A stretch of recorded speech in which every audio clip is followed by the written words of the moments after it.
కృపా సత్య సంపూర్ణుడు ప్రేమగల దేవ పరిశుద్ధుల నాయన ఈ పరిశుద్ధ దినాన్ని ప్రభ మాకు ఇచ్చావు. మా జీవితంలో నీకు వందనాలు స్తోత్రాలు చెల్లిస్తున్నాం ప్రభ. నాయన ఈ సమయంలో కొంతమంది బిడ్డల ప్రభ సమాజంగా కూడి ఇక్కడ నిన్ను స్తుతించి నిన్ను గణపరిచే భాగ్యం కూడా మాకు అనుగ్రహించావు. నీకు వేలాది వందనాలు స్తుతులు స్తోత్రములు చెల్లిస్తున్నాం ప్రభ. బిడ్డలు ఆయన ఎంతో అనేక మంది గురించి విజ్ఞాపన ప్రార్థనలు చేశారు ప్రభా. వారి గురించి నీకు వందనాలు చెల్లిస్తున్నాం. అలాగే పాటలతో నిన్ను స్తుతించి నిన్ను గణపరిచారు ప్రభా. బిడ్డలు బట్టి కూడా నీకు వందనాలు చెల్లిస్తున్నాం నాయన. ఈ సమయంలో ప్రభా నీ వాక్యం వినడానికి మేము సిద్ధమవుతున్నాము. మరి నీ వాక్యాన్ని చెప్పడానికి ఏ బిడ్డనైతే నువ్వు ఏర్పాటు చేసుకున్నావో ఆ బిడ్డను ప్రభా నువ్వు అభిషేకించండి, ఆశీర్వదించండి ప్రభా. ఆత్మతో నింపండి. మరి ఆయన ద్వారా నాయన మేము వాక్యం వినడానికి మమ్మల్ని సిద్ధపరచమని వేడుకుంటున్నాము. వాక్యం వింటుండగా ప్రభా మాకు ఆత్మీయ జ్ఞానాన్ని అనుగ్రహించండి ప్రభు. దాన్ని అర్థం చేసుకొని నాయన దాని ప్రకారము నాయన జీవించగలిగేటువంటి జ్ఞానాన్ని మాకు అనుగ్రహించండి. ప్రతి దినము కూడా ప్రభా ఎంతో చక్కని వాక్యాలు మాకు వినిపింపజేస్తున్నాము. అందరి బట్టి మీకు వేలాది వందనాలు. మరి ఈ సమయంలో కూడా నాయన నీ చిత్తమైతే మంచి వాక్యాన్ని వినడానికి మాకు కొన్ని కృప చూపించమని వేడుకుంటున్నాము.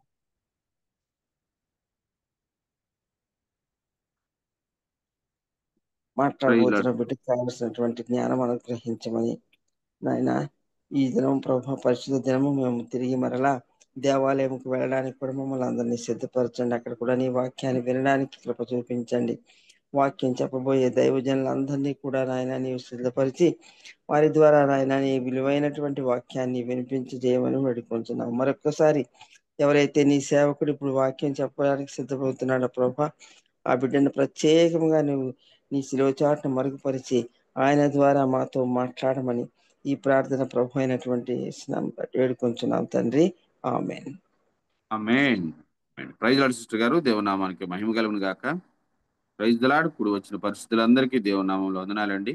ఈ సమయంలో మనకు వాక్యాన్ని అందించడానికి దైవాను చిత్తంగా ఏర్పరచబడిన బ్రదర్ బాబురత్నాకర్ అన్నయ్య గారు మనకు వాక్యాన్ని అందించడానికి సిద్ధంగా ఉన్నారండి. అన్నయ్య గారు అందరికీ సుపరిచితులే. కొత్త వారి కోసం సభా మర్యాద కోసం చిరు పరిచయం. అన్నయ్య గారిని పరిచయం చేయడం గౌరవంగా భావిస్తా ఉన్నాను. మధురమైన ఆశ్చర్య కృప రక్షించే దోషునైనన్ ఇంతదనక సురక్షితంగా తెచ్చిన ఆ కృపే దరిచేరేదాకా కావచ్చు. సుపరిచితమైన ఈ పాటలోని మాటలే బాబీ రత్నాకర్ గారి పరిచయం. రుచిగల ఫుడ్డు, స్నేహితులు, వేదాంత విద్య, తత్వశాస్త్రం అనగా బాబీ గారికి మక్కువ. సుందరమైన సాగర తీర నగరం విశాఖపట్నం వారి నివాసం. అన్నయ్య గారి కుటుంబాన్ని దేవుడు దీవించిన విధానాన్ని బట్టి దేవునికి వందనాలండి. వెల్కమ్ టు అన్నయ్య గారు. నా వాయిస్ వినిపిస్తుందండి? వినిపిస్తుంది please. Thank you doctor Swaroop గారు. గుడ్ మార్నింగ్ అండి అందరికీ. చేరి వచ్చిన ప్రతి ఒక్కరికి కూడా ప్రభు అయిన యేసుక్రీస్తు నామములో శుభములు, కృతజ్ఞతలు తెలియజేసుకుంటున్నానండి. థ్యాంక్ యూ అండి. అందరూ బాగున్నారని నేను నమ్ముతున్నాను. మరి మా కోసం ప్రార్థన చేస్తున్నందుకు మీకు కృతజ్ఞత వందనములు తెలియజేసుకుంటున్నానండి.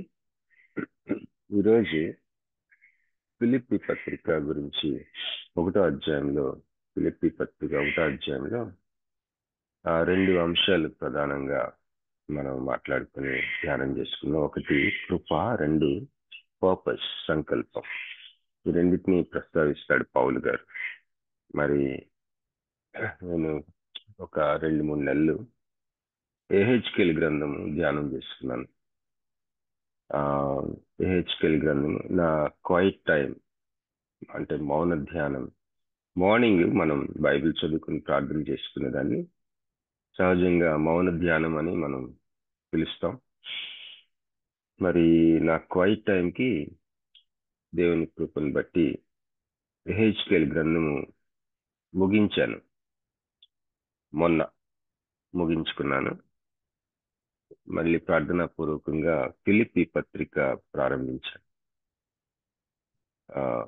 నేను ఎందుకు ఇలా చెప్తున్నానంటే, మీరు కూడా ఈ అలవాటు ఉన్నవాళ్ళు, క్వైట్ టైం చేసుకునే అలవాటు ఉన్నవాళ్ళు, చాలా మంచి విషయం ఇది.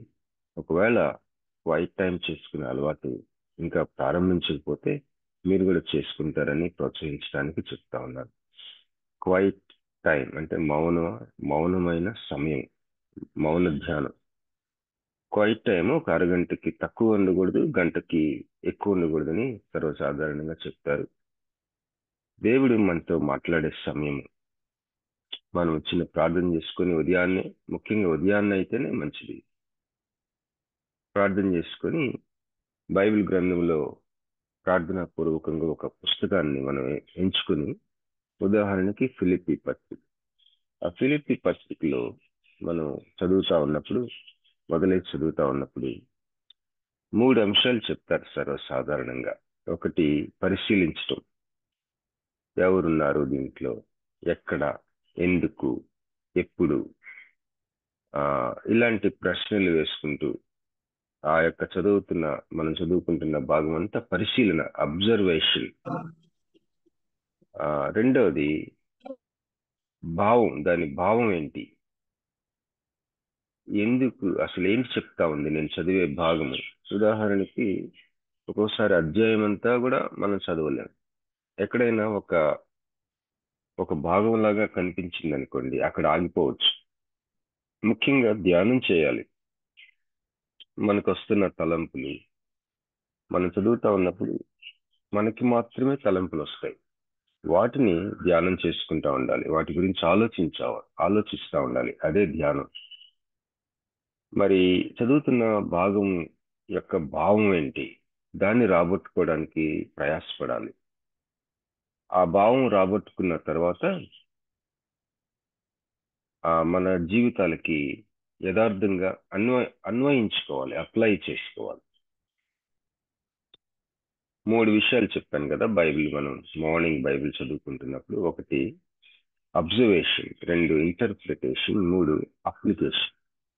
1 తెలుగులో పరిశీలించటం, 2వది దాని భావాన్ని రాబట్టుకోవడం, 3వది మన జీవితాలకి నమ్మకంగా అన్వయించుకోవడం. ఈ 3 మనం చేసినప్పుడు చాలా బాగుంటది. ప్రాక్టీస్ చేయాలి మనం ఇది. ప్రాతకాలం ఉదయాన్నే మనం ఈ సమయాన్ని దేవుడికి మౌన ధ్యానం చేసుకోవాలి. దానివల్ల మనకి నూతన జీవం వస్తుంది. తర్వాత మనసంతా స్నానం చేసినట్టు ఉంటుంది, ఉదక స్నానం. వాక్యం అనే ఉదక స్నానం చేసినట్టుగా, నూతన పరచబడినట్టుగా మనకి అనిపిస్తుంది. వాక్యపు రుచి మనకు తెలుస్తుంది. దేవునిలో మనం నిలిచి ఉండటానికి చాలా సహాయం చేస్తుంది. తర్వాత మనకి డైరెక్షన్ ఇస్తుంది, మనం కృంగిపోకుండా కాపాడుతుంది. తర్వాత నా అనుదిన ఆహారం నేడు మాకు దయచేయమన్నట్టుగా మనకి ఆ రోజుకి కావాల్సిన ఆ మంచి బలం మనకు అనుగ్రహిస్తుంది. మరి ఈ మౌన ధ్యానం వ్యక్తిగతంగా ఈ క్వైట్ టైం చేసుకోవడానికి, మరియు ఇది కాకుండా వేరే విధానాల్లో మనం వాక్యం ద్వారా ఆశీర్వదించబడటానికి తేడా ఏంటి అంటే, ఇప్పుడు మనం వ్యక్తిగతంగా స్నానం చేసిన దానికోను క్షేమాభివృద్ధి పొందిన దానికి ఉన్నంత తేడా ఉంటుంది. మనం ఇతరుల సందేశాలు విన్నప్పుడు క్షేమాభివృద్ధి పొందుకుంటాం. అలాగే మనం ఏదైనా చర్చ్లోని మెసేజ్ కానీ ఎక్కడైనా సరే మెసేజెస్ ద్వారా కాకుండా, ఇంకా మరి బైబిల్ పుస్తకాల ద్వారా కానీ, లేకపోతే ఏ మౌన ధ్యానం కాకుండా మరి ఏదైనా సరే, ఏ ధ్యానం ద్వారా, ఏ విధానం ద్వారా అయినా మనం వాక్యం ద్వారా మేలు పొందినప్పుడు అది మనకి క్షేమాన్ని, అభివృద్ధిని కలుగజేస్తుంది. కానీ నీ వ్యక్తిగతంగా నువ్వు వాక్యాన్ని ధ్యానం చేసుకున్నప్పుడు అది నీకు ఉదక స్నానం చేస్తుంది, మనసుని నూతన పరుస్తుంది. వాక్యం అనే ఉదక స్నానం అని ఒక మాట వాడారు.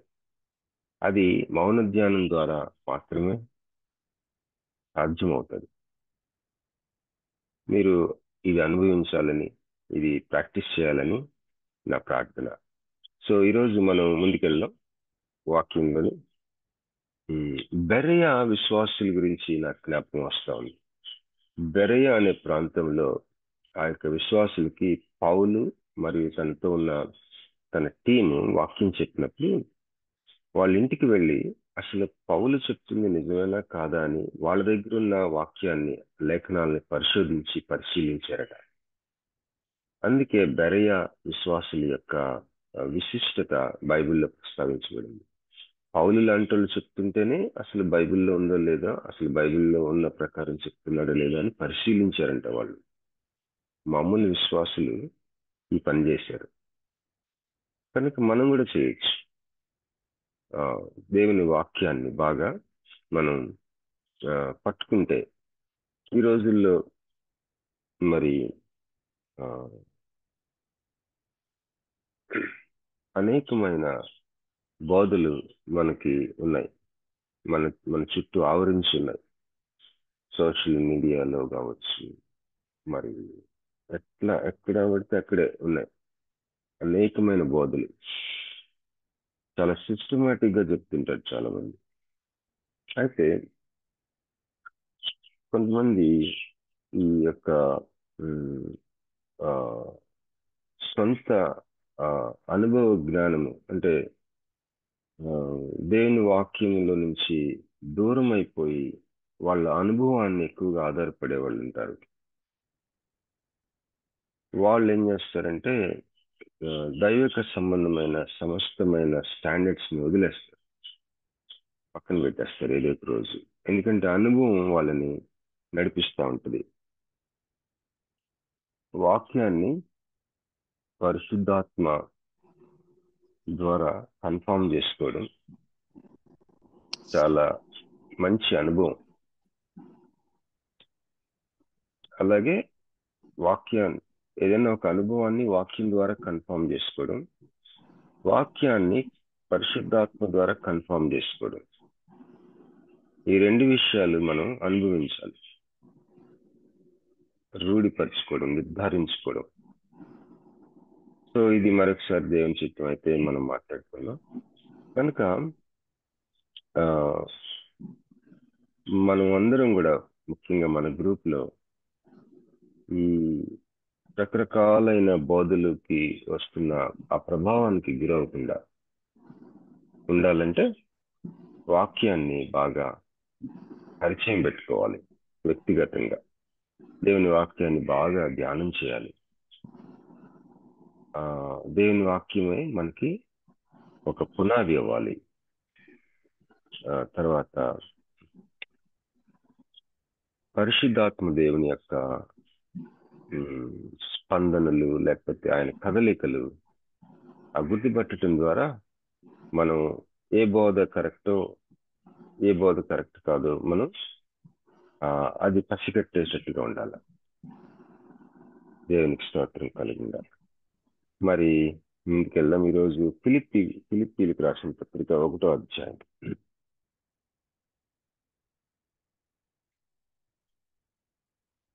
ఫిలిప్పీలకు రాసిన పత్రిక మనకి తెలిసినట్లుగా పౌలు చెరసాలలో ఉన్నప్పుడు రాశాడు. మనం ఎన్నోసార్లు ఇది విని ఉంటామండి. ఈ ఫిలిప్పి అనేది ఒక సిటీ, రోమా సామ్రాజ్యం ఆధీనంలో ఉన్న ఒక నగరం. ఇప్పుడు ప్రస్తుత యూరోప్ లో ఉంది ఫిలిప్పి. అప్పటి ఫిలిప్పి. అప్పుడు మీకు జ్ఞాపకం ఉంటుంది, పౌలుకి మాసిదోనియా ఫిలిప్పు అని అంటాం కదా. మాసిదోనియా నుంచి ఒక వ్యక్తి తనని సహాయం చేయమని పిలుస్తున్నట్టుగా ఒక కల వస్తుంది పౌలుకి. అపొస్తలుల కార్యాలు 16వ అధ్యాయం ఆ ప్రాంతంలో మనం ఇది చూడగలం. పౌలు చాలా ఒక రకంగా పని లేకపోతే పిచ్చెక్కిపోయే టైపు. ఒకనొక సందర్భంలో పౌలుకి ఏం చేయాలో తెలియక ఒక ప్రాంతానికి వెళ్ళినప్పుడు పరిశుద్ధాత్మ దేవుడు అడ్డుకున్నాడని వాక్యం సెలవిస్తుంది. ఇంకొక ప్రాంతానికి వెళ్తాడు. ఎందుకు వెళ్తున్నాడంటే సువార్త ప్రకటించడానికి, సంఘాలు స్థాపించడానికి ఆ ప్రయత్నంలో భాగంగా తన ముందుకు వెళ్తా ఉంటే 2 చోట్ల ఈ మాట ఉంటుంది. ఒక దగ్గర పరిశుద్ధాత్ముడు అడ్డుకున్నాడని, ఇంకొక దగ్గర క్రీస్తు ఆత్మ ఆయనని ఆటంకం చేశాడని, అడ్డుకున్నాడని. ఇంకా ఆయన ఏం చేయాలో తెలియక ఆయన అక్కడే నిలిచి ఉన్నప్పుడు ఒకరోజు రాత్రి మాసిదోనియా నుంచి ఒక వ్యక్తి అయా మాకు సహాయం చేయమని పిలుస్తున్నట్టు కల వస్తుంది. ఆ యొక్క పిలుపుని అందుకొని అతడు మరి సముద్ర ప్రయాణం చేసి ఈ ఫిలిప్పి అనే ప్రాంతానికి వెళ్తాడు. అక్కడ మొట్టమొదటి సువార్తకి స్పందించిన మొట్టమొదటి వ్యక్తి లూదియా అనే ఒక ఊదా రంగు వస్త్ర వ్యాపారి. లిడియా ఇంగ్లీష్ లో, తెలుగులో లూదియా. She the first stage convert ఆ యొక్క ప్రాంతం. అయితే మొట్టమొదటి సంఘం కూడా స్థాపించాడు పౌలు ఫిలిప్పి ప్రాంతంలో. ప్రస్తుతం చూస్తే తను మరి ఒక జైల్లో ఉన్నాడు. ఈ జైల్లో ఉంటూ వాళ్ళకి ఉత్తరం రాస్తున్నాడు. వాళ్ళ విశ్వాసాన్ని బలపరచాలని, అలాగే నేను జైల్లో ఉన్నంత మాత్రాన నేను కృంగిపోలేదని తెలియచేయడానికి, అసలు ఎందు నిమిత్తము ఇలాంటి పరిస్థితిలో ఉన్నాడని మరి జ్ఞాపకం చేస్తూ అసలు ఆ పరిస్థితుల వల్ల సువార్త ఏ విధంగా ప్రబలుతుంది అని ఇక్కడ ఒక ముఖ్యమైన పాయింట్ కూడా చెప్తాడు. సత్యానికి విరోధంగా ఏదైనా ఉందంటే అది ఏమంటారు, నెపం వేయటం అంట, బ్లేమ్ చేయటం. What is the opposite word for Satyam? Blame.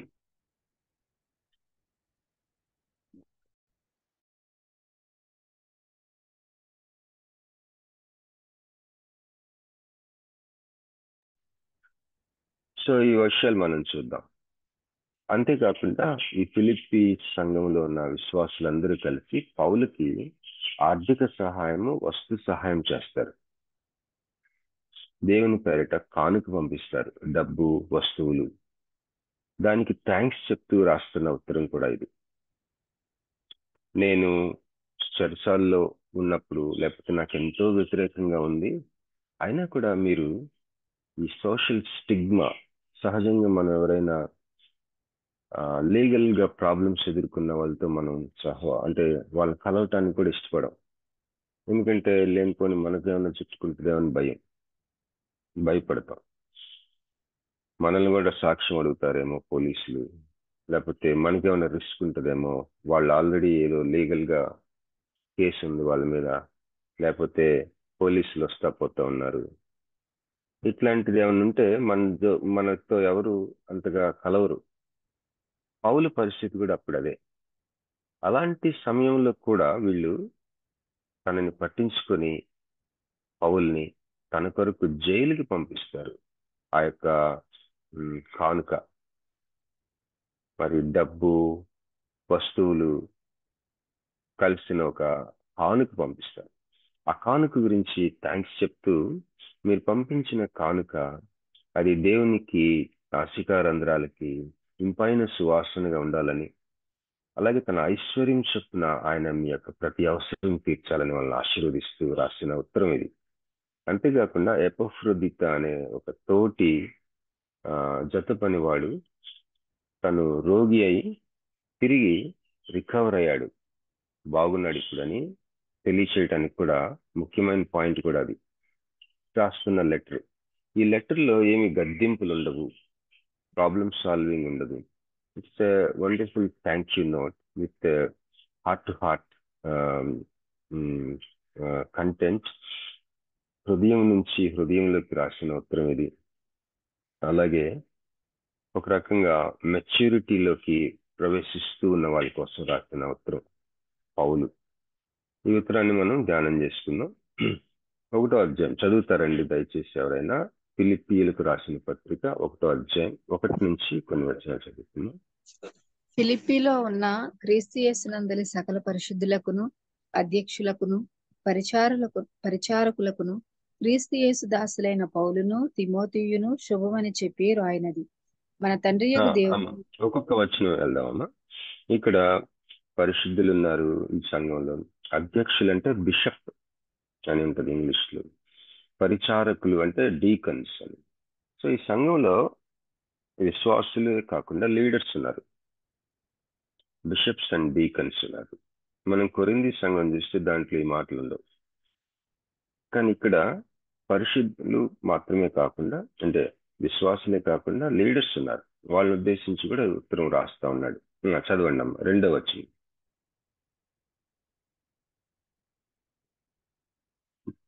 చదవగలరమ్మా Deepti?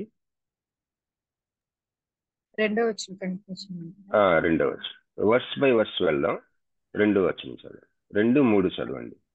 మన తండ్రియగు దేవుని నుండి ప్రభువు యేసుక్రీస్తు నుండి మీకు కృపయు సమాధానమును కలుగును గాక. మొదటి దినము నుండి ఇది వరకు సువార్త విషయంలో మీరు నాతో పాలివారైండుట చూచి 4వది కూడా చదవండి. మీలో ఈ సత్క్రియను ఆరంభించిన వాడు యేసుక్రీస్తు దినము వరకు దానిని కొనసాగించినని రూఢిగా నమ్ముచున్నాను. చాలమ్మా. ఇక్కడ మొట్టమొదటి దినం నుంచి ఇంతవరకు మీరందరూ కూడా, ఫిలిప్పీలో ఉన్న విశ్వాసులందరూ కూడా సువార్త విషయంలో మీరు నాతో పాలివారైండుట చూచి మీలో ఈ సత్క్రియను ఆరంభించిన వాడు యేసుక్రీస్తు దినము వరకు దానిని కొనసాగించునని రూఢిగా నమ్ముచున్నాను అంటున్నాడు. 5వ వచనం చదవండి. ఇక్కడ రూఢిగా నమ్ముచున్నానంటే ఏంటి? ఆలోచించుకున్నాడు. రూఢిగా నమ్మటానికి కొంత ఆలోచన చేయాలి. ఫస్ట్ 3వ వచనంలో చూశానంటున్నాడు. మొట్టమొదటి దినం నుంచి ఇంతవరకు సువార్త విషయంలో మీరు నాతో పాలువారు అందుట నేను చూశాను, గమనించాడు. అనేకమైన సంఘాలతో టచ్ లో ఉన్నాడు. తను కొన్ని సంఘాలు స్థాపించాడు. సంఘాలతో రకరకాల సమస్యలతోటి ఉన్న వాటిని ఎలాగ డీల్ చేశాడు, ఉత్తరాలు రాశాడు, విజిట్ చేశాడు, మిషనరీ యాత్రలు చేశాడు, చాలా మంది నాయకులతో పరిచయాలు కలిగి ఉన్నాడు. కానీ ఈ సంఘాన్ని గమనించాడు. మొట్టమొదటి రోజు నుంచి ఇంతవరకు సువార్త విషయంలో నాతో మీరు పాలువారై ఉన్నారని నేను చూశాను అంటున్నాడు. ఆ తర్వాత ఒక విషయం రూఢిగా నమ్ముచున్నాను, ఏంటంటే అసలు మీలో ఈ యొక్క మంచి క్రియని ప్రారంభించింది యేసుక్రీస్తు ప్రభు. అంతేకాకుండా యేసుక్రీస్తు దినము వరకు దానిని కొనసాగిస్తాడు కూడా. ప్రారంభించిన వాడు కొనసాగిస్తాడు కూడా అని నాకు నమ్మకంగా ఉంది, రూఢిగా నమ్ముచున్నానని ఒక మనసులో మాట చెప్తా ఉన్నాడు. మీలో ఈ సత్క్రియ ప్రారంభించింది యేసయ్య మాత్రమే, అంతేకాదు అది కొనసాగిస్తాడు కూడా. ఎంతవరకు అంటే ఆ యొక్క 2వ రాకడ వరకు అని చెప్తున్నాడు. 5వ వచనం చదవండి అమ్మా. గనుక మీ అందరి నిమిత్తము నేను చేయు ప్రతి ప్రార్థనలో ఎల్లప్పుడూ సంతోషంతో ప్రార్థన చేయొచ్చు. నేను మిమ్మల్ని జ్ఞాపకం చేసుకున్నప్పుడెల్లను నా దేవునికి కృతజ్ఞతాస్తుతులు చెల్లించుచున్నాను. చాలమ్మా. మీ అందరి నిమిత్తము నేను చేయు ప్రతి ప్రార్థనలో ఎల్లప్పుడూ సంతోషంతో ప్రార్థన చేస్తాడంట. జైల్లో ఉన్నాడు, కానీ ప్రార్థన చేసినప్పుడు సంతోషంతో ప్రార్థన చేయడు. మరి ప్రార్థన చేసినప్పుడు సంతోషంతో ప్రార్థన చేయటం అనేది ఒక అంశం, ఒక విషయం. మనం కొంతమంది గురించి ప్రార్థన చేసినప్పుడు సంతోషంతో చేయలేం. కొంతమంది గురించి ప్రార్థన చేసినప్పుడు సంతోషంగా ప్రార్థన చేస్తాం. కానీ పౌలు వీళ్ళ గురించి, ఫిలిప్పీలో ఉన్న పరిశుద్ధులు అంటే విశ్వాసులు అందరూ, అధ్యక్షులు అంటే బిషప్స్, అలాగే డీకన్స్, వీళ్ళ గురించి ప్రార్థన చేస్తున్నప్పుడు నేను హ్యాపీగా చేస్తున్నాను, సంతోషంతో ప్రార్థన చేస్తున్నాను. అంతేకాకుండా మేము జ్ఞాపకం చేసుకున్నప్పుడల్లా నా దేవునికి కృతజ్ఞతాస్తుతులు చెల్లించుకుంటున్నాను. ఇంగ్లీష్లో ఉంటుంది, ప్రతి జ్ఞాపకం, మీ యొక్క ప్రతి జ్ఞాపకం, I thank God on every remembrance of you.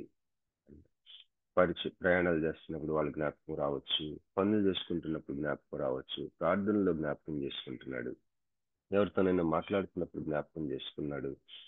On every remembrance, జ్ఞాపకం చేసుకున్నప్పుడల్లా నా దేవునికి కృతజ్ఞతాస్తుతులు చెల్లించుకుంటున్నాడు. తన మనసులో ఒకలాంటి అభ్యాసం చేస్తూ ఉన్నాడు, ఇలాంటి మనస్తత్వం. అనేకమైన నాయకులతో పరిచయాలు ఉన్నాయి, ప్రయాణాలు చేస్తున్నాడు, మాట్లాడుతూ ఉన్నాడు, అనేకమైన సంఘాల సమస్యల గురించి ప్రార్థన చేస్తున్నాడు. ప్రయాణాలు, రకరకాల సంఘాలు, రకరకాల స్థలాల్లో తను ప్రయాణం చేయటం. మరి తనకి యాక్చువల్గా ఈ కేసు, తన స్వార్థ గురించి అరెస్ట్ అవుతాడు. ఇదంతా కూడా మరి గవర్నమెంట్ తోటి తనకి ఈ యొక్క రోమా ప్రభుత్వంతో సమస్య, దానికి చుట్టూ ప్రేతోరియము అనే ఒక స్పెషల్ గాడ్స్ ఉన్నారు. అంటే వాళ్ళు చాలా బలిష్ఠులైన, ఇప్పుడు మనకి జెడ్ కేటగిరీ టైప్ అన్నమాట. వెరీ విఐపీస్ ఇచ్చే సెక్యూరిటీ గార్డ్స్ వాళ్ళు. వాళ్ళ మధ్యలో ఉన్నాడు. ఇట్లాంటి పరిస్థితుల్లో ఉంటా అంటున్నాడు, మిమ్మల్ని జ్ఞాపకం చేసుకున్నప్పుడల్లా, మీరు నాకు గుర్తొచ్చినప్పుడల్లా I thank God for you అంటున్నాడు. 7వ వచనం చదవండి. నా బంధకముల యందును నేను సువార్త పక్షమున వాదించుట యందును దానిని స్థిరపరచుట యందును మీరందరూ ఈ కృపలో నాతో కూడా పాలివారై ఉన్నారు గనుక నేను మిమ్మల్ని నా హృదయంలో ఉంచుకుని ఉన్నాను. ఇందుచేత మిమ్మల్ని అందరిని గూర్చి ఇలాగు భావించుట నాకు ధర్మమే. థ్యాంక్స్ అమ్మా. 7వ వచనంలో చాలా మంచి లోతైన అంశాలు ఉన్నాయి. ఒకటి, దీనంతటిని కృప అంటున్నాడు. మనము 2 కొరింథీ 8వ అధ్యాయంలో చూసాం కదా, యేసయ్యకి లేకపోతే ఆయన సేవకులకి యేసయ్య నామంలో మనం ఇచ్చే సమస్తం కూడా ఆ ఇవ్వగలగటం అనేది కానుక అవ్వచ్చు, మరి వస్తువులు అవ్వచ్చు. ఆ యొక్క ఇవ్వటం అనేది కృపగా పిలిచాడు. అక్కడ మాసిదోనియా వారియల్లా ఉన్న ఈ కృపను గురించి మీకు నేను తెలియచేస్తున్నాను. అంటే giving was called as a grace. అక్కడ కృప అనేది దేని గురించి మాట్లాడుతున్నాడంటే, మనం ఎవరికైనా సహాయం చేయడం, ముఖ్యంగా కానుకలు ఇవ్వటం. దేవునికి మనం ఇచ్చే కానుక, ఆయన సేవకులకి మనం ఇచ్చే కానుకని పౌలు ఒక కృపగా గమనించాడు. మన మీద కృప ఉంటే గాని మనం దేవునికి కానుక ఇవ్వలేం, దేవుని సేవకులకి కానుక ఇవ్వలేం, దేవుని యొక్క పేరిట ఏదన్నా ఇచ్చే ఆ యొక్క కార్యం అది చేయలేం. కృప ఉంటేనే చేయగలం. కృప లేకపోతే ఎవరికి మనం ఇవ్వలేం. అది కానుక అవ్వచ్చు, సేవకులకి కానుక అవ్వచ్చు, మరి పేదలకు సహాయం అవ్వచ్చు, అవసరంలో ఉన్న వాళ్ళకి సహాయం అవ్వచ్చు. దేవుని కృప ఉంటే మాత్రమే చేయగలం. అది పౌలు గమనించాడు. ఇక్కడ చూస్తే, ఇక్కడ ఏమంటున్నాడు 7వ వచనం, ఫిలిప్పీ 1:7లో నా బంధకముల యందును, అంటే నేను ఆయన జైల్లో ఉన్నాడు, అంటే ఇంప్రిజన్మెంట్ లో ఉన్నాడు, నేను సువార్త పక్షంలో వాదించుట యందును దానిని స్థిరపరచుట యందును మీరందరూ ఈ కృపలో అంటున్నాడు. తన జీవితంలో ముఖ్యమైన పని ఇది. ఏంటి? సువార్త పక్షమున వాదించటం, దానిని స్థిరపరచటం, సంఘాలు స్థాపించటం, మరి ప్రభు కొరకు తను ఒక సేవ చేస్తా ఉన్నాడు. తను ఒక ఉద్యోగ వరం కలిగి ఉన్నాడు. దాని పేరే కృప. మరి తనకున్న పిలుపు ప్రకారం మూవ్ అవుతా ఉన్నాడు. మీరు అనుకోవచ్చు, నేనేం చేస్తున్నాను, లేకపోతే నాదేముంది, చిన్న పనే కదా అనుకోవచ్చు. ఒక్కొక్కసారి కొంతమంది మనవల్ని మనవరాలను చూసుకుంటాం కూడా దేవుడి సేవే. దేవుడి నామంలో మనం చేయాలి అది. ఇది ఎట్లా సేవ అవుతుంది అనుకోవచ్చు, కానీ దేవుడు దాన్ని సేవగానే చూస్తాడు. మరి మనం పిల్లల్ని పెంచి పెద్ద చేయటం కూడా గొప్ప ఆరాధనే. నేను ఎప్పుడు రేమా గురించి అదే అనుకుంటాను. నా రేమాని పెంచి పెద్ద చేయటం దేవుడికి నేను ఇచ్చే కానుక అనుకుంటాను. ఆ ఆరాధన ఒక ఒక ఒక ఆఫరింగ్, అది మనం నేర్చుకుంటూ చేయాలి. అలాగే చిన్న చిన్న సహాయాలు నేను డాక్టర్ స్వరూప్ గారికి చెప్తా ఉంటాను. ఆయన ఎంతో మందికి సహాయం చేస్తారు. ఎంతో మందికి సహాయం చేయటం అనేది దేవుడి పిలుపది.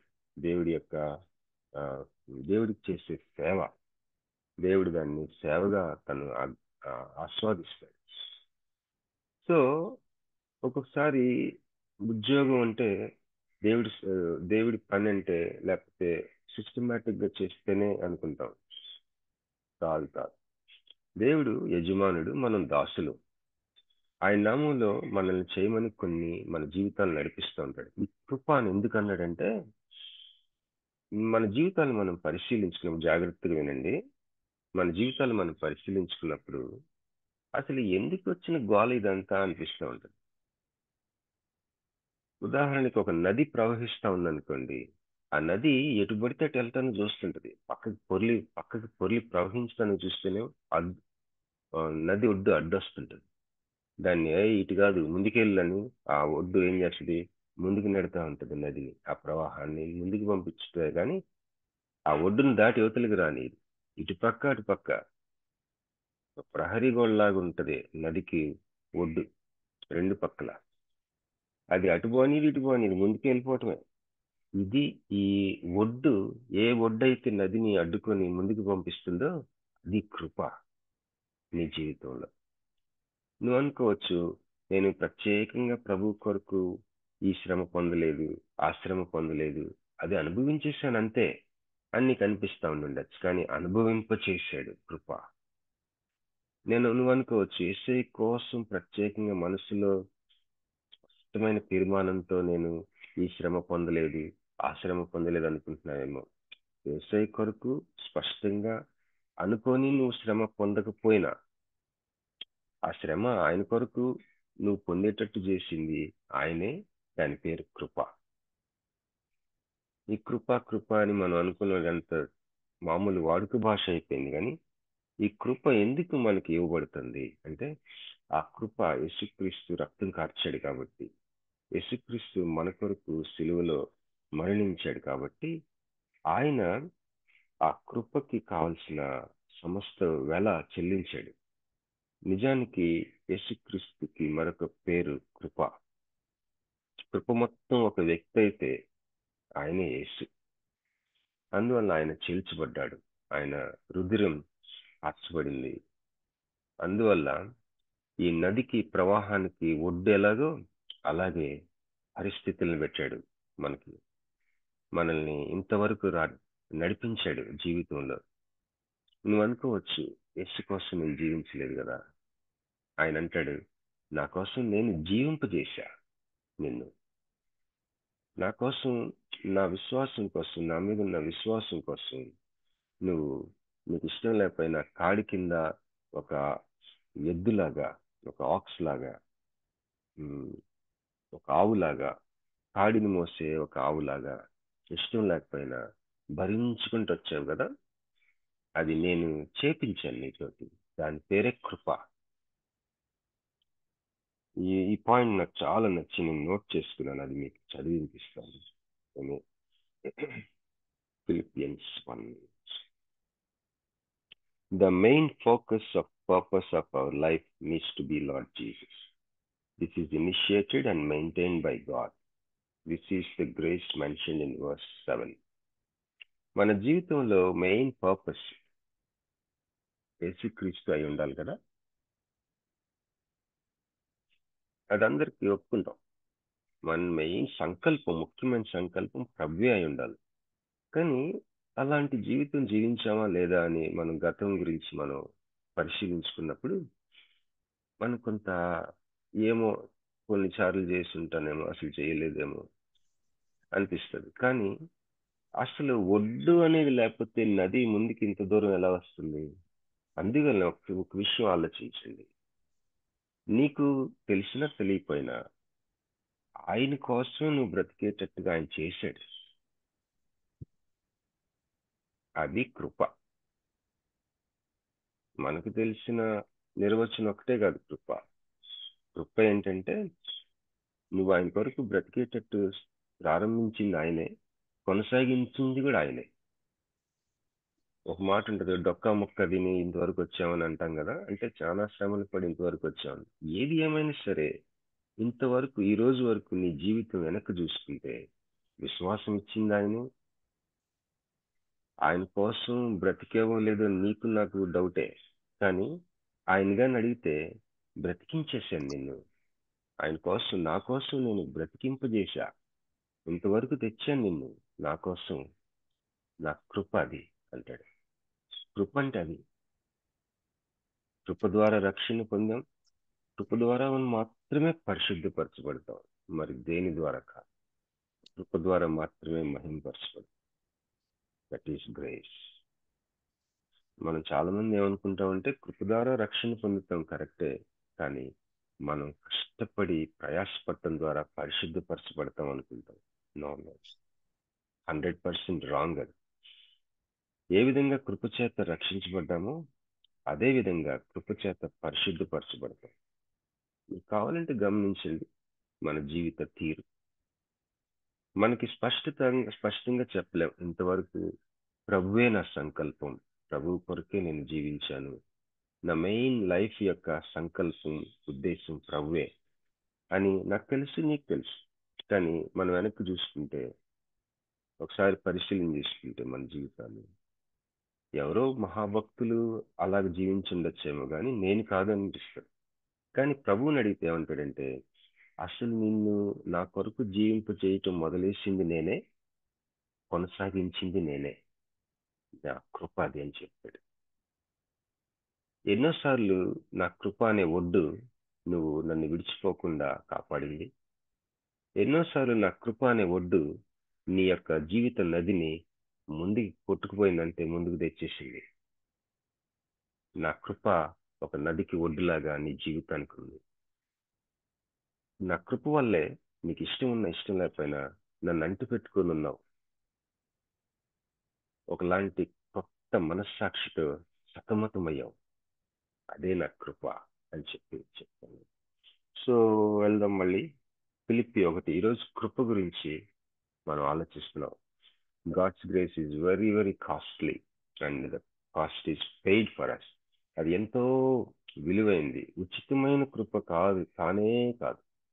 No, it's not free, it's paid. Paid.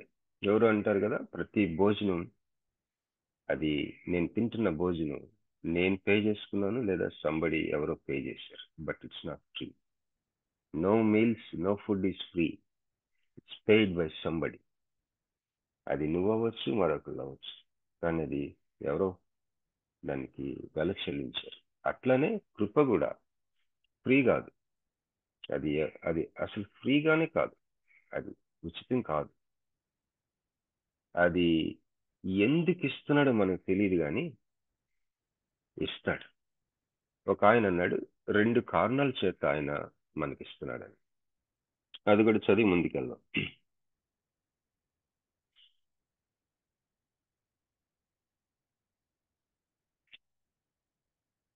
మరి పౌలు కృప గురించి అంటే ఇప్పుడు చూడండి, మన జీవితంలో ఉదాహరణకి మనం ఉంటున్న ఇల్లు, మన వీధులు, మన ఏరియాని మన ఇంటి మేడ మీదకి వెళ్తే బాగా కనిపిస్తుంది అంతా. మనమే కానీ పక్షి అయ్యామనుకోండి, ఉదాహరణకి పక్షి పైకి ఆకాశంలోకి వెళ్ళి చూస్తే మన ఏరియా అంతా అసలు ఫుల్గా కనిపిస్తుంటది. దాన్ని బర్డ్స్ వ్యూ అంటారు, పక్షి చూసే ఆ దృశ్యం. నీ జీవితాన్ని అలాగా ఒక పక్షిలాగా నువ్వు చూసుకుంటే, బర్డ్స్ వ్యూ చూసుకుంటే, కృప యొక్క మొత్తం పిక్చర్, సంపూర్ణ గ్రహింపు అది ఇవ్వటానికి పౌలు ప్రయత్నం చేస్తా ఉన్నాడు. మరి ఎంతో దౌర్భాగ్యుడైన నాకు, గ్రుడ్డివాడినైన నాకు, తప్పిపోయిన నాకు, నశించిపోయిన పాపినైన నాకు కృప ఎందుకు ఇస్తున్నాడు? అసలు ఏమీ అర్హత లేకపోతేనే కదా కృప వస్తుంది. రక్షించినప్పుడు ఇచ్చేయడంటే బాగానే ఉంది. మరి ఇంతవరకు వచ్చిన ఈ జీవితం మొత్తం మీద ఎన్నోసార్లు కృప ఇచ్చాడు, కృప ఇస్తూనే ఉన్నాడు, కృపతో నింపేశాడు. ఎందుకు చేస్తున్నాడు ఇది? దాన్ని గ్రహింపు ఒక పక్షిలాగా చూడాలని పౌలు ఉద్దేశం. 2 కారణాలంట ఆయన కనపడిన ఎఫెసీ పత్రికలో ఉంటాయి. ఏంటంటే ఆయన్ని హెచ్చించటానికంట, దేవుణ్ణి మ్యాగ్నిఫై చేయడానికి, దేవుణ్ణి ఇంకా ఎక్కువ చేసి చూడటానికంట, ఘనపరచడానికి, గొప్ప చేయడానికి. అది మొట్టమొదటి కారణం. రెండోది, నీకోసం ఒక పని ఉంది. అదే పౌలు అంటాడు, మనం ఫిలిప్పీలకు రాసిన పత్రిక 1వ అధ్యాయం తన వ్యక్తిగత జీవితం గురించి. సో 2 కారణాలు కనిపిస్తున్నాయి పౌలుకి. ఒకటి టు మ్యాగ్నిఫై, రెండోది God has a mission for you. ఈ రెండు కారణాల వల్ల కృపిస్తా ఉన్నాడు మనకు. సో 1వ అధ్యాయం మళ్ళీ వెళ్దాం. ఫిలిప్పి 1:7 మళ్ళీ చదువుతారమ్మా. నా 1:7 బంధకములు నేను చదవండి. సువార్త పక్షమును వాదించుటయందును దానిని స్థిరపరచుటయందును మీరందరూ ఈ కృపలో నాతో కూడా పాలివారై ఉన్నారు గనుక నేను మిమ్మల్ని నా హృదయంలో ఉంచుకుని ఉన్నాను. ఇందుచేత మిమ్మల్ని అందరిని గూర్చి ఇలాగ భావించుట నాకు ధర్మమే. ఆ, ఇలాగా మీరు నా కోసం ఇట్లా మీ హృదయాల్లో ఇలా ఉన్నారు కాబట్టి నా హృదయంలో కూడా మిమ్మల్ని ప్రత్యేకంగా ఉంచుకున్నా. ఇలా భావించడం నాకు ధర్మమే అంటున్నాడు. ఈ వచనం భలే హార్ట్ టు హార్ట్ స్టార్. నా బంధకాల యందును నేను స్వార్థ పక్షను వాదించుట ఎందును దానిని స్థిరపరచుట ఎందును మీరందరూ ఈ కృపలో నాతో కూడా పాలివారై ఉన్నారు.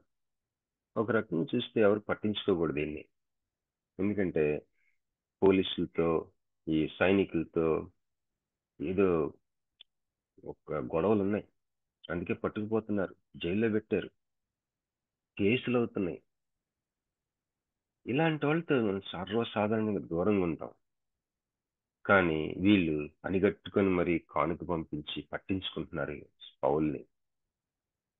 నా బంధకాలు స్వార్థపక్షమున నేను వాదించడం, డిఫెండ్ చేయడం, దాన్ని స్థిరపరచడం, ఇవన్నీ కూడా ఈ కృపలో మీరు నాతో పాలివారైనారు కనుక మిమ్మల్ని అందరినీ నా హృదయంలో ఉంచుకొని ఉన్నాను. ఇందుచేత మిమ్మల్ని అందరిని గురించి ఇలాగ భావించటం నాకు ధర్మమే. 8వ వచనం చదవండి అమ్మా. క్రీస్తు యేసు యొక్క దయారసమును బట్టి మీ అందరి మీద నేనంత అపేక్ష కలిగి ఉన్నానో దేవుడే నాకు సాక్షి. దయారసము అన్న మాట వాడాడు. దయారసము అంటే దయ, అదొక ఒకలాంటి దయ అంతా కూడా ఒక రసం అయితే ఎలా ఉంటది, లేకపోతే ఒక హృదయంలో నుంచి పొంగి పొరులుతున్న ఒక పొయట్రీ, ఒక కవిత్వం, ఒక రాగం, ఒక ఒక మనసంతా కూడా ఒక పాట అయితే ఎట్లా, అలాగా నా హృదయం అంతా దయతో దయారసంతో ఉంది మీ ఎడల. ఈ దయారసం బట్టి నేను ఎంతో అపేక్ష కలిగి ఉన్నానో నాకు దేవుడే సాక్షి అంటున్నాడు. 9వ వచనం మీరు చదువుతారమ్మా. 9. మీరు శ్రేష్టమైన కార్యములను వివేచింపగలవారగుటకు మీ ప్రేమ తెలివితోనూ సకల విధములైన అనుభవ జ్ఞానముతోనూ కూడినదై అంతకంతకు అభివృద్ధి పొందవలెననియు 10 కూడా చదవండి. ఇందువలన దేవునికి మహిమయు స్తోత్రమును కలుగునట్లు మీరు యేసుక్రీస్తు వలనైన నీతి ఫలములతో నిండుకునిన వారై క్రీస్తు దినమునకు నిష్కపటులను నిర్దోషులను కావలెననియు ప్రార్థించుచున్నాను. థ్యాంక్స్ అమ్మా. మనం 9, 10, 11 చదువుకున్నాం. ఇక్కడ ఏమంటున్నాడంటే మీరు ఇచ్చే పరిస్థితుల్లో ఉన్నారు కదా, కనుక మీకు కొన్ని అవసరం. ఏమంటున్నాడు, శ్రేష్టమైన కార్యాలు వివేచించాలి. మీరు మీ ప్రేమ తెలివితో ఉండాలి, సకల విధములైన అనుభవ జ్ఞానంతో కూడిందై ఉండాలి, అంతకంతకు అభివృద్ధి పొందాలి. ఇందువలన దేవునికి మహిమ స్తోత్రం కలగాలి. క్రీస్తు వలన నీతి ఫలములతో నిండికొనాలి. మీరు యేసుక్రీస్తు దినమునకు నిష్కపటులను నిర్దోషులను కావాలని ప్రార్థించుతారు. ది స్పాన్సర్స్ వీళ్ళు యాక్చువల్లీ డొనేషన్స్ లేకపోతే కాంట్రిబ్యూషన్స్ ఇస్తా ఉన్నారు. దేవుని సేవకులకి ఇవ్వగలిగిన ఒక విశ్వాసులు, అధ్యక్షులు, డీకన్స్ వీళ్ళకి కావలసిన లక్షణాలు, అల్టిమేట్ గురి ఏంటంటే యేసుక్రీస్తు దినమున నిష్కపటులు, నిర్దోషులు కావాలని. ఈ రోజున చాలా మంది ఇవ్వగలిగిన వాళ్ళు ఏం చేస్తారంటే ఇలాంటి లక్షణాలు లేకుండా ఇచ్చేస్తుంటారు ఎక్కడ పడితే అక్కడ.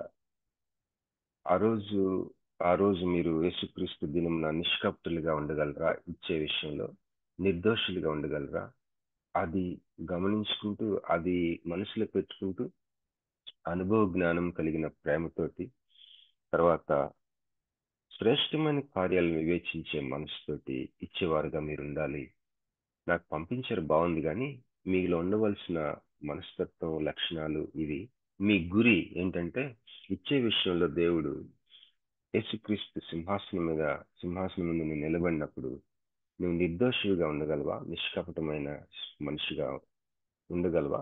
ఇచ్చే విషయంలో నువ్వు ఇచ్చుంటావు జీవితంలో, కానీ ఆ లాస్ట్ డే, చివరి రోజు ప్రభువు సన్నిధిలో ఆయన సింహాసనం నిలబడినప్పుడు నువ్వెంతో ఇచ్చి ఉన్న వ్యక్తిగా ఈ రెండు లక్షణాలు, నిర్దోషిగా నిష్కపటంగా, ఆయన నిన్ను తీర్చగలడా, చూడగలడా నువ్వు ఇచ్చిన విషయంలో? అది ఏమని చెప్తా ఉన్నాడు వీళ్ళకి. ఈ రోజుల్లో చాలా పెద్ద పెద్ద అమౌంట్స్ ఇచ్చి పడేస్తూ ఉంటారు దేవుని సేవకులకి.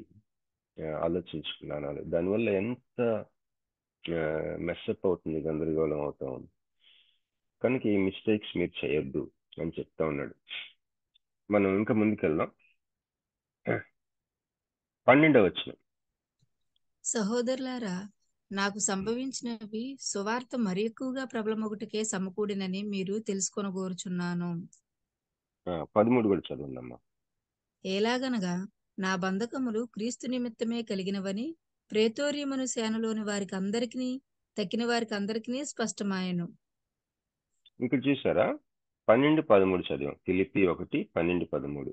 నాకు సంభవించినవి ఏవైనా సరే స్వార్థ మరి ఎక్కువగా ప్రబలమగుటకే సమకూడినని మీరు తెలుసుకుని కూర్చున్నాను.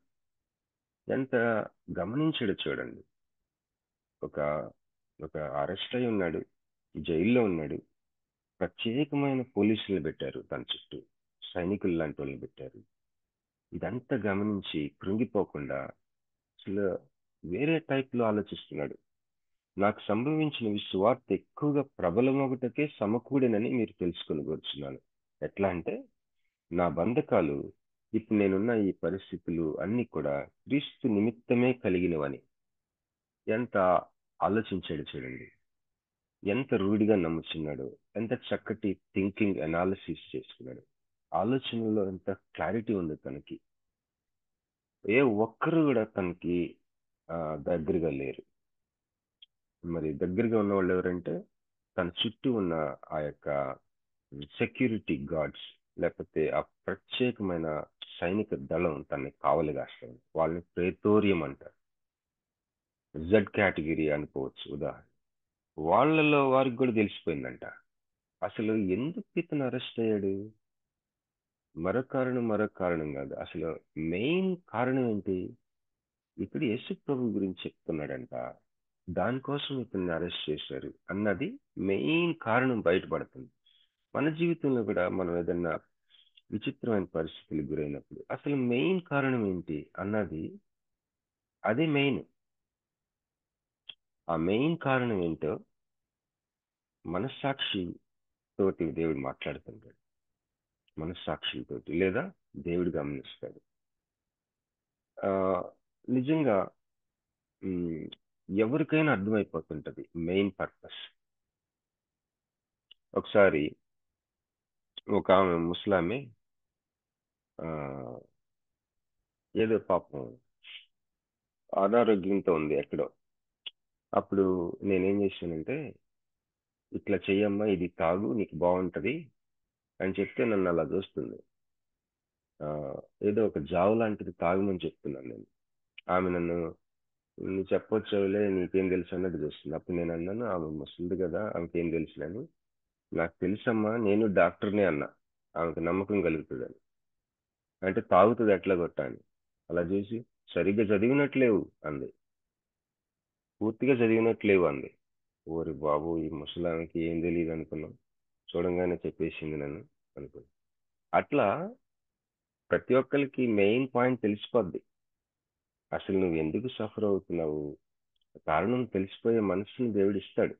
అందువల్ల ఇక్కడ అంటున్నాడు పౌలు, ఎలాగనగా నా బంధకములు క్రీస్తు నిమిత్తమే కలిగినవని ప్రేతోర్యమను సేనలోని వారికి తక్కిన వారందరికీ స్పష్టమైపోయింది.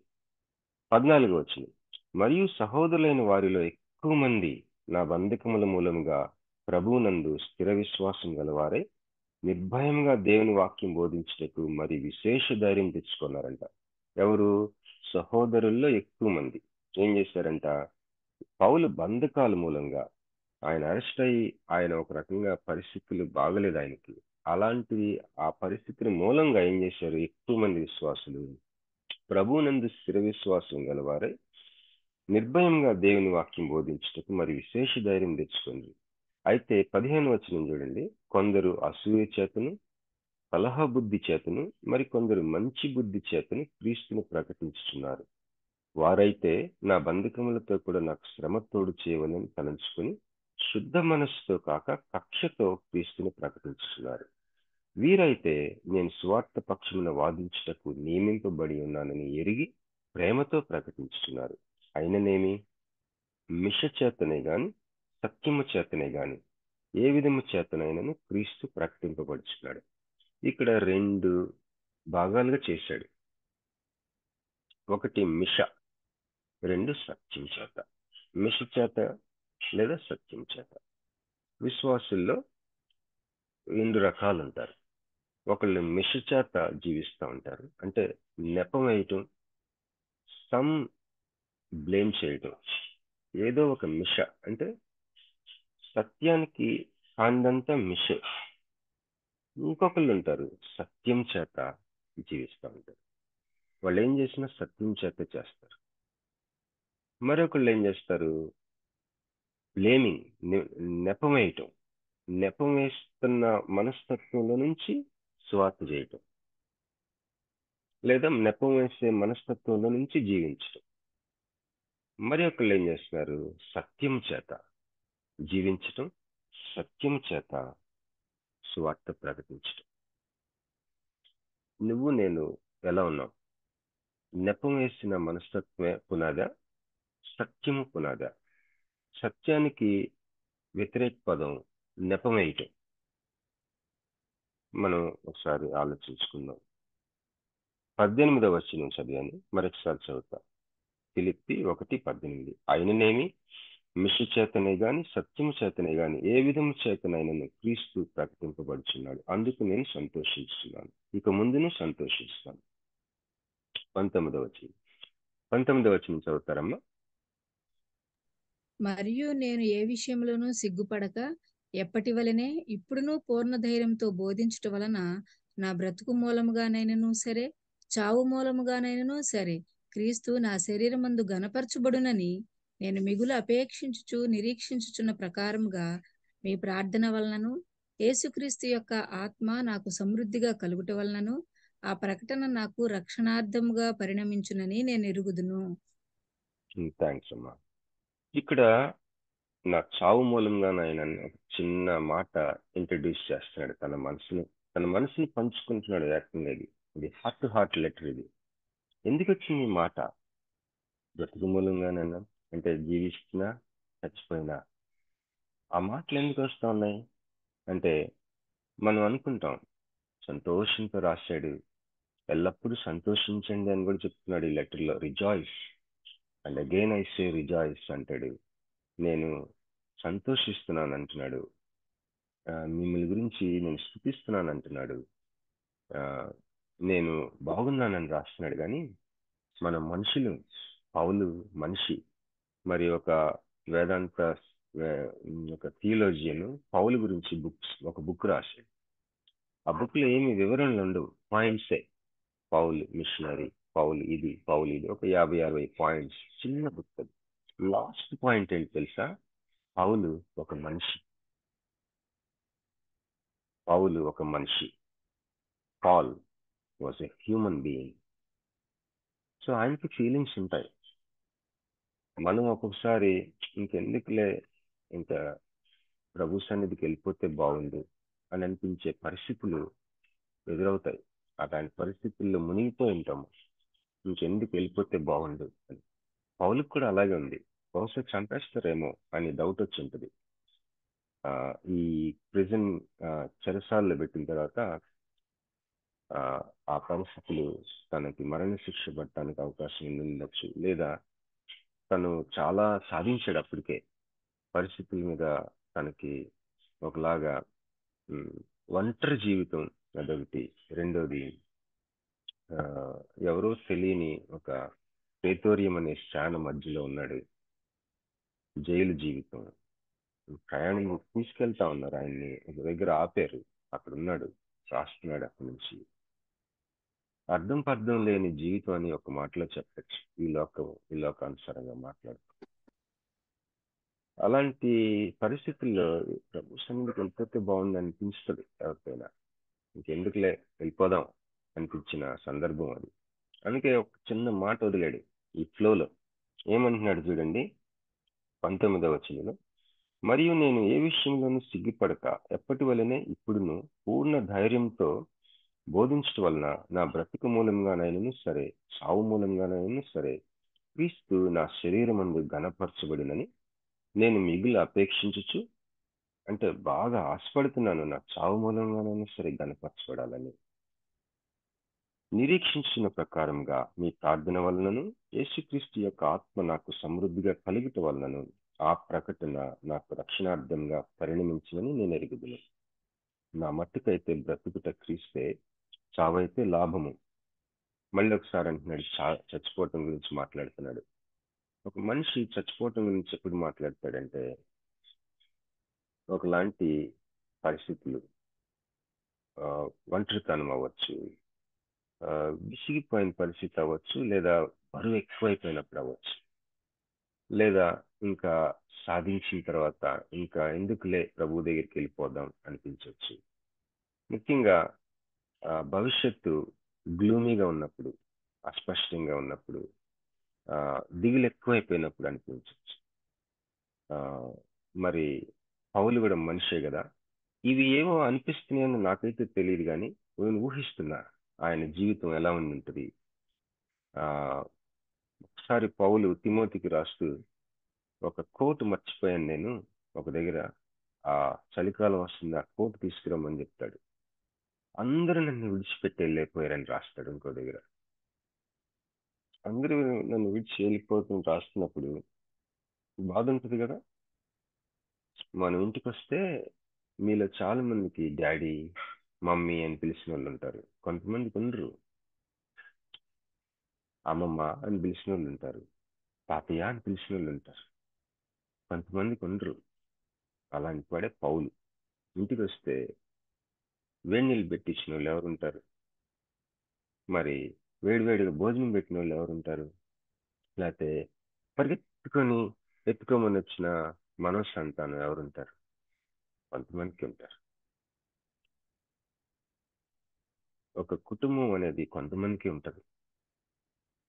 పౌలు అన్నాడు, నన్ను ప్రేమించిన విశ్వాసులు కూడా చాలా మంది నన్ను విడిచిపెట్టి వెళ్ళిపోయారు. ఇక్కడ చావైతే లాభం అంటున్నాడు, మనసులోంచి మాట్లాడేస్తున్నాడు వాళ్ళతోటి. తర్వాత ముందుకెళ్దాం. 22, అయినను శరీరంతో నేను జీవించుటయే నాకున్న పనికి ఫలసాధనమైన ఎడల నేనేమి కోరుకుందునో నాకు తోచలేదు. ఈ రెంటి మధ్యను ఇరుకునబడి ఉన్నాను. నేను వెడలిపోయి క్రీస్తుతో కూడా ఉండవలని నాకు ఆశ ఉన్నది, అది నాకు మరి మేలు. అయినను నేను శరీరమునందు నిలిచి ఉండుట మిమ్మల్ని బట్టి మరి అవసరమై ఉన్నది. మరియు ఇట్టి నమ్మకం కలిగి నేను మరలా మీతో కలిసి ఉండుట చేత నన్ను గూర్చి క్రీస్తు యేసునందు మీకున్న అతిశయం అధికమగునట్లు మీరు విశ్వాసం నందు అభివృద్ధియు ఆనందమును పొందు నిమిత్తము నేను జీవించి మీ అందరితో కూడా కలిసి ఉండునని నాకు తెలియను. ఇక్కడ పౌలుకి తను రెండిటి మధ్య ఆలోచనల మధ్య నేను ఇరుకునబడి ఉన్నాను అంటున్నాడు. ఏంటి ఆ రెండు ఆలోచనలు? నేను వెళ్ళిపోయి క్రీస్తుతో కూడా ఉండాలని నాకు ఆశ ఉన్నది, అది నాకు మరి మేలు. అయితే మిమ్మల్ని బట్టి నేను మీకోసం నేను జీవించి ఉండటం కూడా అవసరం ఉందని నేను గ్రహిస్తా ఉన్నాను. దానివల్ల మీరు ఎలా ఉంటారు? యేసుక్రీస్తు నందు మీకున్న అతిశయం అధికమవుతుంది. మీరు విశ్వాసం నందు అభివృద్ధి పొందుతారు, ఆనందంగా ఉంటారు. ఇలాంటి మిషన్ కృప ఏం చేస్తుందట? రెండు రకాలైన ఉద్దేశాలు కలిగి ఉంటుందట. ఒకటి దేవుణ్ణి హెచ్చించటం, రెండోది నీకు పని. బహుశా నీ మనవాళ్ళ కోసం నువ్వు జీవించి ఉండాలి, నీ కొడుకు కోసం, నీ కూతురు కోసం. ఎందుకు? వాళ్ళు ఆనందంగా ఉండటానికి. రెండోది విశ్వాసం నందు వాళ్ళు అభివృద్ధి పొందటానికి. మూడోది యేసుక్రీస్తునందు వారికి ఉన్న అతిశయం అధికమవుతాయి. నీకు వెళ్ళిపోవాలని ఉన్నట్టుంది, కానీ ఈ 3 మర్చిపోకు. పౌలు ఈ 3 కోసం ఏంటి? ఆ 3 ఆ విశ్వాసులకి దేవుడి మీద ఉన్న ఆ గ్రేట్ ఫీలింగ్, అతిశయం అధికం అవటానికి. రెండోది, వాళ్ళ విశ్వాసం నుండి అభివృద్ధి పొందటానికి. మూడోది, వాళ్ళు హ్యాపీగా ఉంటారు. నువ్వు అవసరం, నీ మనవళ్ళకి అవసరం, నీ పిల్లలకి అవసరం, కొడుకు అవసరం, కూతురికి అవసరం, నీ ఆత్మీయ పిల్లలకు అవసరం, నీ తోటి విశ్వాసులకు నువ్వు అవసరం. వెళ్ళిపోతే ప్రభు ఎంత బ్యూటిఫుల్ హెవెన్ ఉంటే, ఇక్కడ ఉంటే ఇది మిషన్, నీ పని ఇది. ఈ రెండిట్లో ఏం తెలుసుకోవాలో తెలియట్లేదు పౌలుకి, మనకులాగే. కానీ నేను ఉండాలని అనుకుంటున్నాను అంటాడు. అలా అనుకుంటాం చాలా ముఖ్యం. దేవుడే కదా మన చావు నిర్ణయించేది అనుకోవచ్చు మీరు, కానీ నీ మనసుని కూడా చూస్తాడు కదా. నాకు ఉండాలని ఉందయ్యా అని నువ్వు అనుకుంటే ఉంచుతాడు నీకు అప్పచెప్పబడిన పని కోసం. ఏంట పని? ఆత్మీయ పిల్లలు, వాళ్ళు నీ యొక్క కొడుకులు, కూతుళ్ళు, మనవ సంతానం, తోటి విశ్వాసులు, వాళ్ళకి దేవుని మీద ఉన్న అతిశయం అధికమవటం, అలాగే విశ్వాసం ఉంది అభివృద్ధి పొందటం, అలాగే ఆనందంగా ఉండటం. వీటి కోసం నువ్వు ఉండాలి. That's your mission. ఈ 2 విషయాలు మనం చూసాం. ఒకటి కృప, రెండోది పర్పస్. కృప స్టార్ట్ చేసింది ఆయనే, కంటిన్యూ చేస్తున్నాడు, ఫినిష్ చేస్తాడు కూడా. దేవునికి స్తోత్రం కలిగిన గాక. థ్యాంక్ యూ అండి. God bless you. Have a wonderful Sunday today. Over to ఎవరు నేర్పిస్తున్నారమ్మా వాళ్ళు ప్రైజ్ దయచేసి. లార్డ్ అయ్య గారు. దేవుని నామంలో ఇప్పటి వరకు ఫిలిప్పీయులకు రాసిన పత్రిక 1వ అధ్యాయం ద్వారా అద్భుతమైన వాక్య పరిచర్య చేసిన బాబీ గారికి వర్చువల్ ప్రేయర్ ఫెలోషిప్ తరపున కృతజ్ఞతలండి. ఈ మెసేజెస్ అన్ని కూడా అనుదినం యూట్యూబ్ లో అప్లోడ్ చేయబడతాయి. బాబీ రత్నాకర్ అని కానీ వర్చువల్ ప్రేయర్ ఫెలోషిప్ అని కానీ టైప్ చేసి మన బంధువులకు మరియు స్నేహితులకు షేర్ చేయవచ్చు, లేదా మనం రెండోసారి వినవచ్చు. ముగింపు ప్రార్థన మరియు ఆశీర్వాదం ఇవ్వవలసిందిగా పాస్టర్ కాలేబయ్య గారిని మనవి చేస్తున్నాం. పాస్టర్ కాలేబయ్య గారు.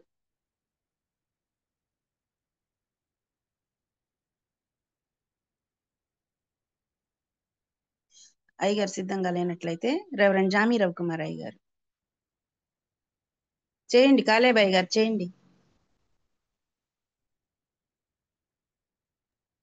ప్రార్థన చేసి కృపాసక్తి సంపూర్ణమైనటువంటి మా ప్రియ పరలోకమందున్న తండ్రి, మీ ప్రభా, ఇంతవరకు తండ్రి ప్రభా, మరి నేను ఈ దైవదాసిన వారు మంచి వర్తమానాన్ని ఇచ్చారు. నీకు స్తోత్రం తండ్రి. మా ఆత్మీయ జీవితానికి కావలసినటువంటి ఈ వాక్య పరిచర్య తండ్రి ప్రభా, నైనా ఆ వాక్యం ద్వారా తండ్రి ప్రభా మేము ఆయన జీవించటానికి ఇదిగో తండ్రి ఎంతో అవసరము తండ్రి ప్రభా. నీకు స్తోత్రము తండ్రి. ఇంకా తండ్రి ప్రభా, ఈ యాత్రలో ప్రభా నాయన మేమే కాకుండా ఇంకా తండ్రి ప్రభా వర్చువల్ ప్రేయర్ ఫెలోషిప్లో పాల్గొనడానికి నూతన జనాంగాలు తండ్రి మేము చేర్చడానికి కృప చూపండి తండ్రి. ఆయన తండ్రి వాక్యము విత్తబడుతున్నది. ఇదిగో తండ్రి ప్రభా వినవారు లేని పరిస్థితి తండ్రి. తప్పకుండా తండ్రి ప్రభా వర్చువల్ ప్రేయర్ ఫెలోషిప్ ఇంకా అభివృద్ధిలోకి రావాలని ప్రార్థిస్తుంటున్నాం తండ్రి. నీకు స్తోత్రములు. ఇదేనా మన దైవజన రత్నకరణ గారు తండ్రి, నాయన మీరు సెలవు చాటును మరుగుపరిచి తండ్రి ప్రభా మీరు చెప్పిన ప్రతి వాక్యము తండ్రి మా హృదయంలో భద్రపరచుకోవడానికి కృప చూపండి. స్తోత్రం తండ్రి. చేరొచ్చిన ప్రతి ఒక్కరిని ప్రభా దీవించండి, ఆశీర్వదించిన స్తోత్రం. వాక్యం ద్వారా బలపరిచాన్ని స్తోత్రం తండ్రి. ఈ దినమున ఈ పరిశుద్ధ దినం ముందు తండ్రి ప్రభా ఆయన మేమందరం నాయన తండ్రి ప్రభా ఆరాధించి నిన్ను స్తుతించి నిన్ను ఘనపరిచే భాగ్యం మాకు అనుగ్రహించమని తండ్రి. ఈ దినమంతా ఎక్కడ నీ స్వార్థ నిలబడుతుందో, ఎక్కడ ఆరాధనలు జరుగుతున్నాయో సంఘాన్ని అందరినీ దీవించి ఆశీర్వదించమని నీ కృపలో భద్రపరచమని ప్రార్థిస్తుంటున్నాం తండ్రి. ఆయన మరి తండ్రి రేపటి దినాన మమ్మల్ని మరి తండ్రి సిద్ధపరచమని ఈ దినమంతా తండ్రి నీ కృప మీ ఆశీర్వాదం నింపమని చేరొచ్చిన ప్రతి ఒక్కరిని పేరు పేరు దీవించి ఆశ్రయించమని మా ప్రభు యేసయ్య పరిశుద్ధ నామమును బట్టి ప్రార్థించి వేడుకుంటున్నాము తండ్రి.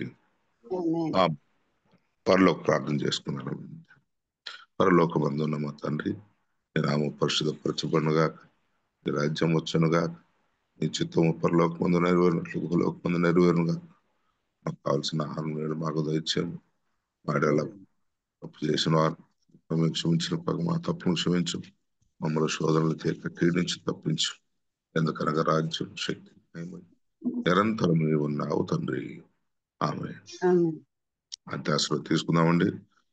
మన తండ్రి అయిన దేవుని యొక్క కృపయు, పరిశుద్ధాత్మని యొక్క సహవాసము, ఇదిగో తండ్రి ప్రభా చేరి వచ్చిన ప్రతి బిడ్డలందరితో ఈ దినమును జరగబోయే ఆరాధన అంతటితో ఇప్పుడు ఎల్లప్పుడూ సదాకాలము తోడైండి నడిపించి ఆశ్రవదించును గాక.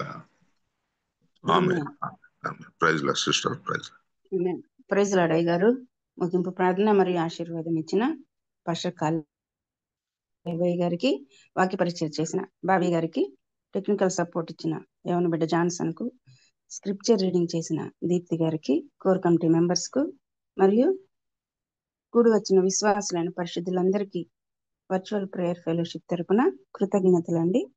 ప్రభు చిత్తమైతే రేపటి దినాన తిరిగి కలుసుకుందాం. అంతవరకు సెలవు తీసుకుందాం. ప్రభు నామములో అందరికీ వందనాలండి.